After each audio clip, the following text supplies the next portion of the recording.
Question number 10 बोल रहा है man is in a balloon rising vertically with an acceleration of something release a ball of 2 second after let go ground the greatest height above the ground rich by the ball is. यहाँ पे ये question में क्या बोल रहा है, एक particular मान लो बलून था, ठीक है। यहाँ पे एक मैन जो था बलून में खड़ा था और ये 2 सेकेंड तक t = 2 सेकेंड तक जो है एक्सेलेरेशन ए से उड़ा, दैट इज़ 9.8 मीटर पर सेकेंड स्क्वायर। और ये उड़ा है तो इनिशियल स्पीड जो है इसका 0 होगा। यहाँ से वो उड़ा और 2 सेकेंड के बाद 2 सेकेंड पे जब उड़ा होगा तो भाई पर्टिकुलर हाइट वो गेन कर चुका होगा हाइट ग्राउंड से, है ना।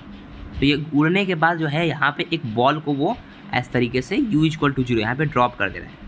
लेकिन ये u = इसने क्या सोचा कि मैंने तो u = 0 से ड्रॉप किया है, लेकिन ये जब हवा में उड़ रहा होगा और 2 सेकेंड के बाद ऊपर जाएगा तो ये पर्टिकुलर वेलोसिटी गेन कर चुका होगा।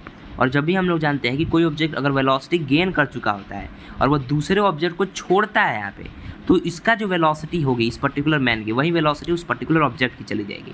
2 सेकेंड तक जब उड़ा पर्टिकुलर एक्सेलरेशन के साथ, जब वो बॉल को छोड़ेगा तो उस समय उस पर्टिकुलर आदमी की जो वेलोसिटी होगी वही बॉल की वेलोसिटी बन जाएगी। तो इसने रिलीज किया, लेकिन जो इसकी स्पीड होगी वो किसकी स्पीड की वैल्यू के बराबर होगी, उस 2 सेकेंड के बाद जो आदमी की स्पीड थी।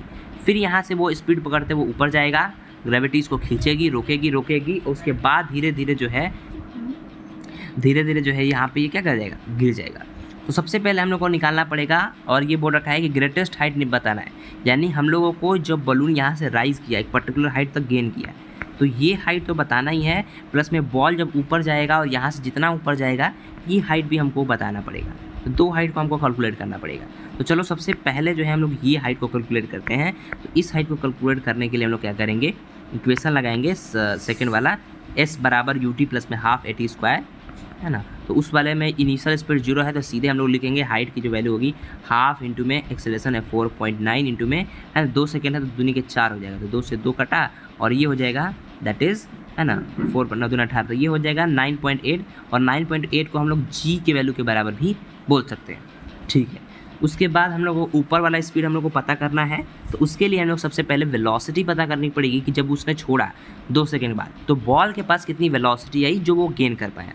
वेलोसिटी को गेन करने के लिए हम लोग क्या करेंगे, सबसे पहले वेलोसिटी अगर गेन करना है तो इक्वेशन लगाएंगे v = u + में a इंटू में t, ठीक है। इनिशियल स्पीड तो 0 था, है ना, और ये 4.9 के एक्सेलरेशन से चला तो 2 सेकेंड के बाद इसने एक्सेलरेशन इकट्ठा किया 9.8 विच इज़ अगेन g, ठीक है, इसको g बोल सकते हैं। वेलोसिटी मिल गया। अब पर्टिकुलर हाइट से किसी बॉल को पर्टिकुलर स्पीड से हम लोग फेंकते हैं तो मैक्सिमम हाइट क्या है वो गेन कर पाता है। जो हाइट का फॉर्मूला होता है हम लोग क्या लिखते हैं भाई, u² / 2g लिखते हैं, है ना। मतलब ये यहाँ तक के लिए वैलिड है। यहाँ से मतलब अगर हम लोग ग्राउंड से भी नीचे से फेंकेंगे तो पर्टिकुलर बॉल को, तो हाइट का जो फॉर्मूला होता है वो हम लोग लगाए हैं, that is the u² / 2 into में g। इनिशियल स्पीड जो है g था तो g² / 2g, g कट जाएगा तो ये आ गया तुम्हारे लिए g/2। तो g/2 आ गया ऊपर का हाइट, और नीचे का हाइट हमको पता था ऊपर में यहाँ पे, दैट इज़ द g, है ना। तो हम लोग का टोटल जो हाइट हो जाएगा g + में g/2 and which is equals to 3g/2। और अगर g की वैल्यू को हम लोग हटाएंगे तो जो इसका आंसर आ जाएगा, मतलब 9.8 रखेंगे और गुण भागा करेंगे तो इसका जो आंसर आ जाने वाला है वो फर्स्ट आंसर आ जाने वाला है ना। That will be your question का आंसर। आई होप आपको समझ में आया होगा।